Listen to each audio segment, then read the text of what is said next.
ನಮಸ್ತೆ ವೀಕ್ಷಕರೇ, ನೀವು ನೋಡ್ತಾ ಇರುವುದು ಗಂಧಸಾಲೆ ಎಲೆ, ಇಂಗ್ಲೀಷ್ನಲ್ಲಿ ಪಾಂಡನ್ ಲೀಫ್. ಈ ಎಲೆಯನ್ನು ಹಾಕಿ ಅನ್ನವನ್ನು ಬೇಯಿಸಿದರೆ ಅನ್ನಕ್ಕೆ ಒಳ್ಳೆ ಪರಿಮಳ ಬರ್ತದೆ.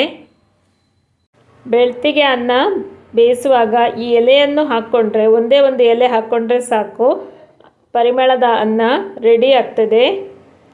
ಇವತ್ತು ತುಂಬ ಎಲೆ ಇದೆ, ಇದನ್ನು ಒಣಗಿಸಿ ಇಟ್ಕೊಂಡ್ರೆ ಬೇಕಾದಾಗ ಒಂದು ಎಲೆ ಹಾಕ್ಕೊಂಡು ಅನ್ನ ಮಾಡಿಕೊಂಡ್ರೆ ಆಯಿತು. ಪಲಾವ್ ಮಾಡುವಾಗಲೂ ಹಾಕ್ಕೊಳ್ಬಹುದು.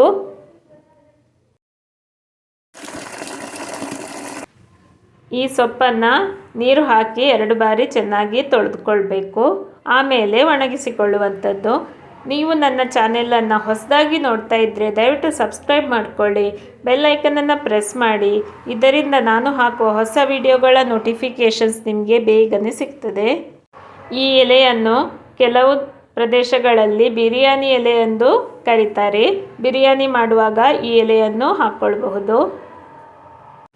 ಮಿಲ್ಕ್ ಶೇಕ್ ಮಾಡುವಾಗಲೂ ಈ ಎಲೆಯನ್ನು ಹಾಕ್ಕೊಳ್ಬಹುದು.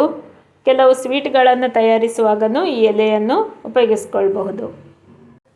ನೋಡಿ ಫ್ರೆಂಡ್ಸ್, ಸೊಪ್ಪನ್ನು ಚೆನ್ನಾಗಿ ತೊಳೆದಾಯಿತು. ಇನ್ನು ಇದನ್ನು ಬಿಸಿನಲ್ಲಿ ಒಣಗಿಸ್ಕೊಳ್ಬೇಕು. ಕಾಟನ್ ಬಟ್ಟೆಯನ್ನು ಹರಡಿಕೊಳ್ಳಿ. ಅದರ ಮೇಲೆ ಈ ತೊಳೆದಿಟ್ಟಂತಹ ಸೊಪ್ಪನ್ನು ಹಾಕಿ ಒಣಗಿಸ್ಕೊಳ್ಳುವುದು. ಬಿಸಿಲಿನಲ್ಲಿ ಚೆನ್ನಾಗಿ ಒಣಗಿಸಬೇಕು. 2 ದಿನ ಇದನ್ನು ಒಣಗಿಸ್ಕೊಳ್ಳಿ. ಆಮೇಲೆ ತೆಗೆದಿಟ್ಕೊಳ್ಬಹುದು. ಈ ಥರ ಚೆನ್ನಾಗಿ ಹರಡ್ಕೊಳ್ಬೇಕು. ನೀವು ಈ ಎಲೆಯನ್ನು ಮೊದಲೇ ನೋಡಿದ್ದೀರಾ ಎಂದು ಕಮೆಂಟ್ ಮೂಲಕ ತಿಳಿಸಿ. ಈಗ ಸಂಜೆಯ ಹೊತ್ತು ನೋಡಿ, ಈ ಥರ ಒಣಗಿದೆ.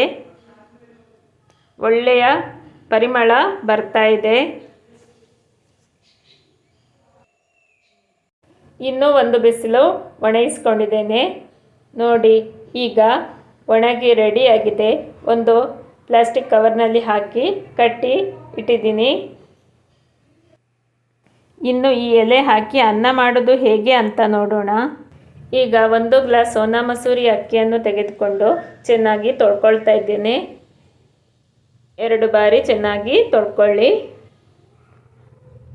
ಆಮೇಲೆ 2.5 ಗ್ಲಾಸ್ ನೀರು ಹಾಕಿ ಈ ಸೊಪ್ಪು ಹಾಕಿ ಬೇಯಲಿಕ್ಕೆ ಇಡುವಂಥದ್ದು.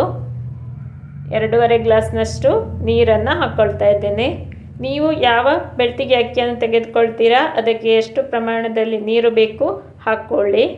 ಇಲ್ಲಿ ನಾನು ಕುಕ್ಕರ್ನಲ್ಲಿ ಬೇಯಿಸಿಕೊಳ್ಳುವಂಥದ್ದು.